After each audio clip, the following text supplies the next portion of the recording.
You know what Marvel has been missing? A female Iron Man. Wait, no. A black female Iron Man. Scratch that. An unbridled genius black female Iron Man from the streets. Not a great plan. Yeah. That'll surely pull the MCU out of the death spiral toward complete apathy and irrelevancy it finds itself in. Luckily, Ironheart checks all of those boxes, which is exactly what it was designed to do, and it's actually surprisingly good and well written. I'm kidding. It's dog shit, and it stinks, and I'm doing everything I can to keep from calling it Iron Fart. Rather than an honest-to-God, sincere attempt at making a new show with a good story and well-thought-out characters, Marvel's latest entry into the Wakandaverse kinda reminds me of those McDonald's commercials years ago when they pivoted toward capturing a more urban audience. Maybe capturing isn't the best word for that sentence. Anyway, it just feels like Disney and Marvel are using this show to say, "Hey, black people, we noticed y'all aren't giving us that much money. Let's try and change that." But beyond all of that, Ironheart is still a bit of a mess. If it's not boring, it's nonsensical. If a character isn't checking a box, they're just flat placeholders filling out some bland archetype. And like with every other movie and show these days, when you don't have an original thought when it comes to themes, just toss in some ham-fisted statement on AI. And we'll talk more about Ironheart's major malfunctions after we run down the premise of the show. So before we suit up, be advised that there are spoilers on the horizon. Ironheart follows the story of Riri Williams, a bad girl genius. That is terrible. That's your introduction? She claims that she can become the greatest inventor of all time if she just had more scratch. Tony Stark was only able to accomplish what he did because he was a billionaire after all, as she says. But right now, cousin Riri is studying and working at a prestigious university where she sells homework to other students like it's drugs. She informs the dean that she's actually too smart for this university and its professors, before then asking for more money. Instead, she gets expelled, but on her way out the door, she steals her Iron Man ripoff suit and flies away back home to the south side of Chicago.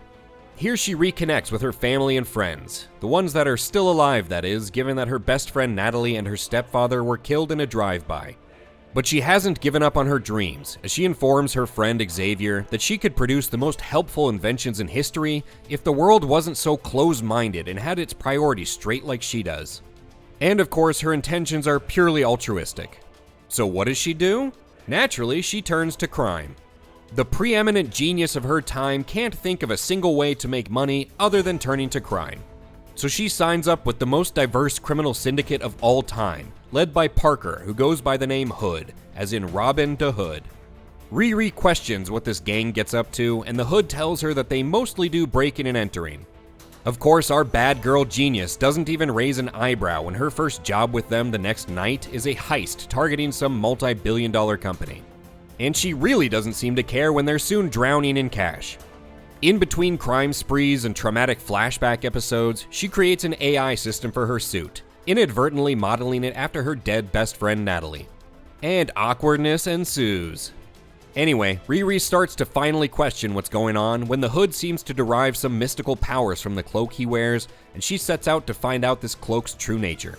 Well, we're only 3 episodes in, but Ironheart is already a bona fide hate watch. Beyond this show feeling like Disney was just trying to hit all its quotas in one fell swoop, there's not much to Ironheart. Riri doesn't have much going on beyond her trauma and apparent genius, which doesn't make its way on screen outside of when she's tinkering with her inventions. Her suit and super abilities are nothing that hasn't been tread before. The Hood's nature and abilities are something of a mystery, but not one that I, or seemingly anyone, would want to solve. But at least the show has weird scenes tackling the contemporary issue of the loneliness epidemic and sad people trying to fill their holes with AI companions. Because who doesn't want to see a Marvel Disney Plus show laden with awkward conversations with an AI using the main character's memories to pretend to be her dead best friend? And I mean, coming back to my cousin Riri, she just seems like a prime example of lazy or inept writers coming up with an infallible heroine perfect in almost every way. Don't laugh at me! We are told that she's a genius, despite what we see for ourselves. She's too good and altruistic for this narrow-minded world. And if only the world would give her a break and deliver what she needs on a silver platter, she could accomplish anything. Except getting a job, of course. Oh, and apparently she has unexplained superhuman strength. Really, her only flaw, if you can call it that, is her past trauma of losing her loved ones, which wasn't her fault, and it was something she surely would have stopped if she'd only been given the chance. And, simply put, none of this makes for an interesting main character. She's just floating from problem to problem with no agency, just a product of her environment at every turn, and none of it is compelling in the slightest. Shit, she doesn't even try and avoid a life of crime, so she's not even thoughtful or admirable. She's just a dud headlining an even bigger dud. This show's whole setup just doesn't make any sense either. A woman of unmatched genius can't think of a single way to make money other than crime. She doesn't even ask a single question when her first job is quite a bit beyond the breaking and entering she was told they do. Then she's surprised when the rest of the gang is shooting people. And no one asks why this guy is dressed like a mix between a vampire and Little Red Riding Hood. Rather than her being a genius, I'm starting to think that Riri stands for really retarded. Now I know what you're thinking. Is the MCU just scraping the bottom of the barrel for more characters to toss on screen? Well, yes, but it's not like Ironheart has some storied place in the decades-old pantheon of Marvel lore.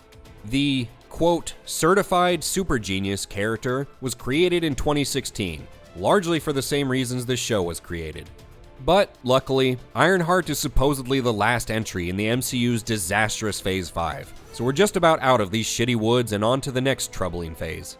Really, the best thing I can say about Ironheart is that with only 6 episodes and a 3-episode premiere, Disney has already ripped half of this fart, clearly hoping this fart stays silent and is forgotten about as quickly as possible. Ironheart hasn't been a total ratings disaster, although it's only been 2 days. The show is getting a suspect 63% from viewers on Rotten Tomatoes right now.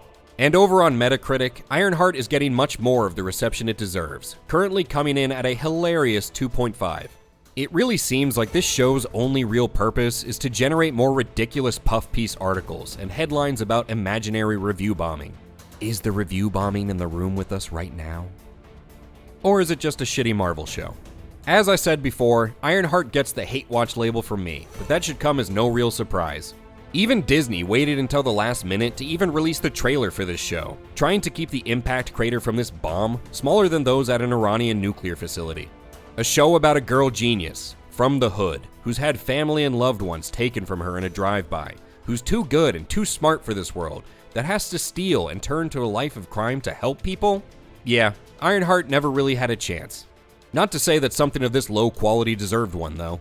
When most of the world is moving away from the empty diversity Special Olympics movies and TV shows, Disney and Marvel still had one in the hopper. And even though they tried to have Ironheart flying as low as possible to stay off people's radars, you just knew it was never going to escape HateWatchers' watchful eye.